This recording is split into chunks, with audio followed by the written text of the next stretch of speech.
Fan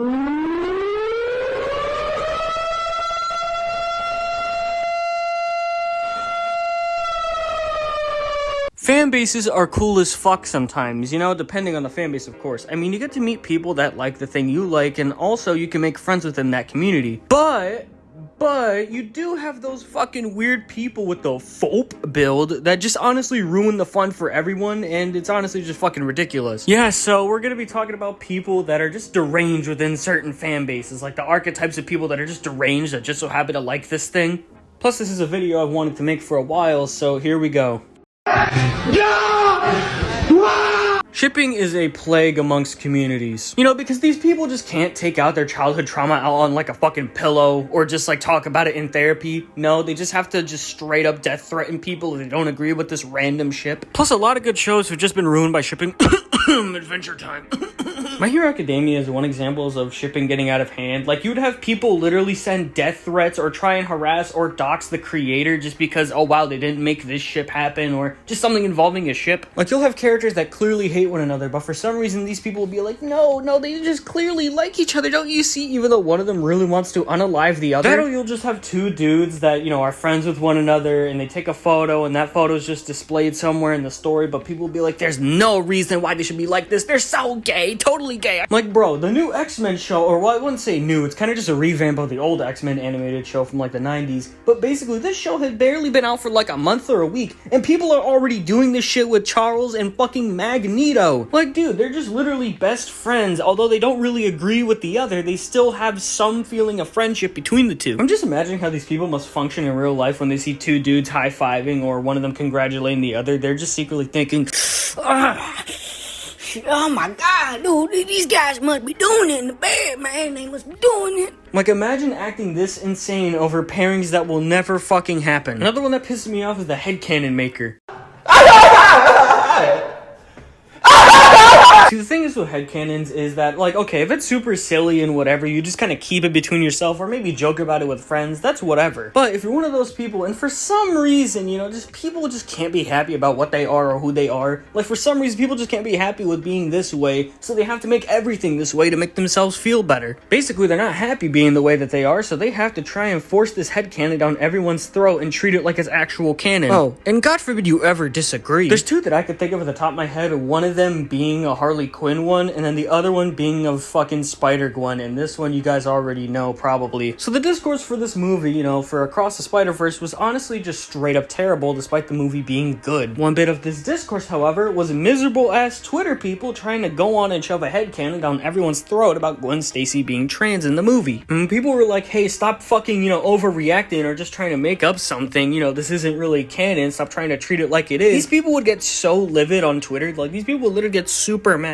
Like, these people would just harass people all over a headcanon. It's not even true. Now, the Harley Quinn one originates from Twitter. Of course it originates from Twitter, because where else would it be? Like the goddamn Bird app? It is, or well, the X app, if you want to get technical. So the Twitter person basically was like, oh, well, my headcanon is Harley Quinn is trans, and for some reason, you know, some people actually decided to take this as like, yeah, let's actually go do this and tag DC. They even went as far as to make a Twitter hashtag, and it actually didn't even go anywhere. The point is, it's okay to have a headcanon, as long as it's kind of just harmless, and you guys only really just share it every now and then between your friends. But if you try forcing your headcanon down onto other people, then, well, honestly, I just can't really take you seriously as a human being, and you might as well be locked up in a shed. And again, some people just aren't really happy with anything, really, so they have to just be miserable enough to make a character like them in headcanon. And speaking of miserable... How do you do that? How do you do that?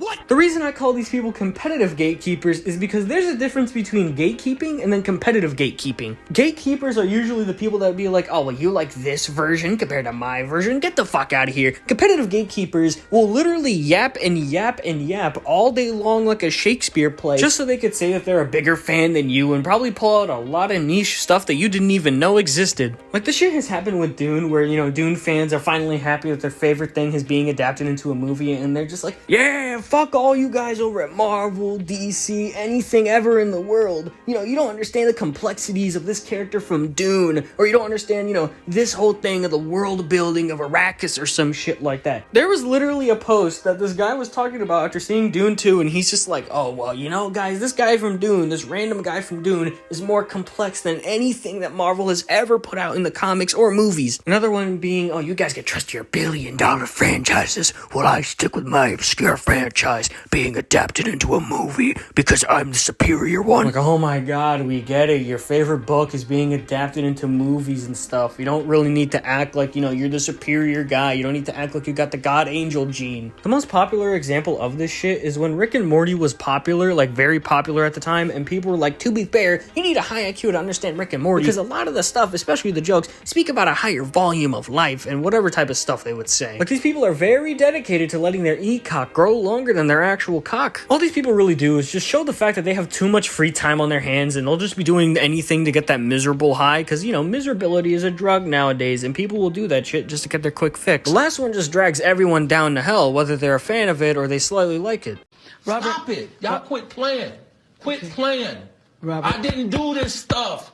This is not me. I'm fighting for my life. The weirdo is that one scrawny kid with the folk build that basically owns an NSFW art account. The weirdo was essentially that one guy that would probably Naruto run to class and then say, I got bullied for liking anime, when in reality, he basically just made it his whole personality trait was obnoxious the whole time. The point is, the weirdo is any weird and depraved shit you could think of that they're into or that they probably are. Yeah, they're basically that, and they just so happen to like the thing that you like, and they'll drag everyone down. Whether it's drawing NSFW or just straight up just being weird and into depraved shit like inflation, you bet your ass that they will drag everyone down and make the entire fan base look bad because of their actions. The thing is with the weirdo is that they have a lot of defining traits. Meanwhile, a lot of people in this video only really have one. And most of the time, whether it be doing something stupid or just straight up sadistic, they will drag the entire fan base down by the fucking hand of Olympus and then drag it down to hell. They ruin the perception of every single thing they're a fan of because, quite frankly, people see them and they're like, oh, I don't want to be like that guy, but I like this thing, so I guess I'll stop liking it now. They're essentially Kang variants with the, you know, unalive rate of a Hydra. You get one head, meanwhile there's a bunch of them. Whether it shows, movies, comics, video games, anime, whatever, you guarantee and bet your ass that they will be there to ruin it and make everyone look bad in the process. And sadly, well, they're pretty much irreversible damage, so good luck trying to get rid of them. But I have a message. Fuck Love Lies Bleeding and fuck Has Been Hotel. All my homies hate that shit. Hollywood essentially just became Holly Weird.